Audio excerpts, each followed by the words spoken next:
News from Switzerland. Worshippers chat with an AI Jesus in chapel, and he speaks 100 different languages. St. Peter's Chapel in Lucerne, Switzerland, has installed an AI-powered version of Jesus capable of conversing in 100 different languages, The Guardian reports. Deus in Machina. It was really an experiment, said Marco Schmidt, a theologian for the church.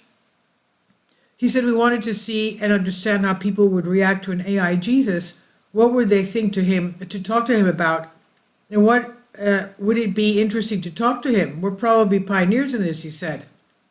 The installation, known as Deus in Machina, opened in August and is the latest in a multi-year collaboration with a local university research lab.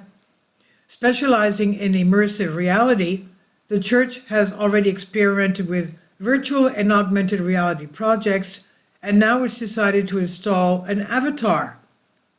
We had a discussion about what kind of avatar it would be, a theologian or a saint, but then we realized that the best figure would be Jesus himself, Schmidt said. Lacking a place where people could have private conversations with the avatar, the church installed a computer and cables in the confessional.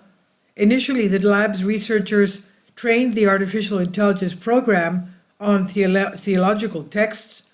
After completing the program's training, believers could enter the confessional, which looked at a screen showing the face of Jesus. Believers submitted their questions, and the artificial intelligence program gave them answers in real time. However, believers were advised not to reveal personal information and to confirm that they knew they were interacting with an avatar at their own risk. These are not confessors, Schmidt said. We don't intend to imitate a confession, he noted. Over 1,000 people tried it. During the 2-month experiment, more than 1,000 people, including Muslims and tourists from China and Vietnam, took the opportunity to interact with the avatar. Comments from more than 230 users indicate that for 2/3 of them the experience was spiritual, Schmidt said. He added, so you could say that they had a religiously positive moment with this AI Jesus, and to me that's amazing, he said. Others were more negative, with some saying that they could not talk to a machine.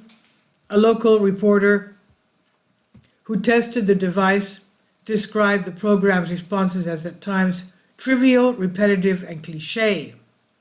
And the comments suggest that there was a big difference in the avatar's responses. I get the impression that sometimes it was really good and people were incredibly happy, surprised, and inspired. And there were times when it was not so good, maybe it was more superficial, he said. There has also been backlash from some within the church, Schmidt said, with Catholics protesting the use of the confessional, while Protestants express outrage at the use of images in this way. So it will remain an experiment. What has impressed Schmidt most, however, is the risk the church took in believing that the AI would not provide answers that would provide interpretations or advice that would conflict with church teachings. In the hope of mitigating that risk, the church conducted tests with 30 people before installing the avatar. However, it was this uncertainty that led to the decision to keep the avatar an experiment. I would not put a Jesus like that on permanently. I wouldn't do it because the responsibility would be too great, he stressed. However, he did not fail to mention the broader possibilities of the idea. It's a really easy, accessible tool with which you can talk about religion, Christianity, and Christian faith, he said, adding that it could be reshaped into a kind of multilingual spiritual guide that could answer questions about religion. For him, the experiment and the intense interest it had generated showed him that people are trying to go beyond the Bible, the mysteries and rituals. I think people really want to talk to Jesus. They want an answer. They want words, and they want to listen to him. I think that's one element.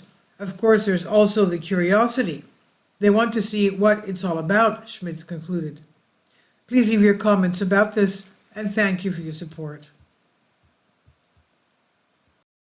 My Patreon account. The daily posts are 5 videos daily, and they are totally different from what I have on my YouTube channel. Thank you so much for your support. and that you find all my content so interesting. You'll find the Patreon account details in the description box below.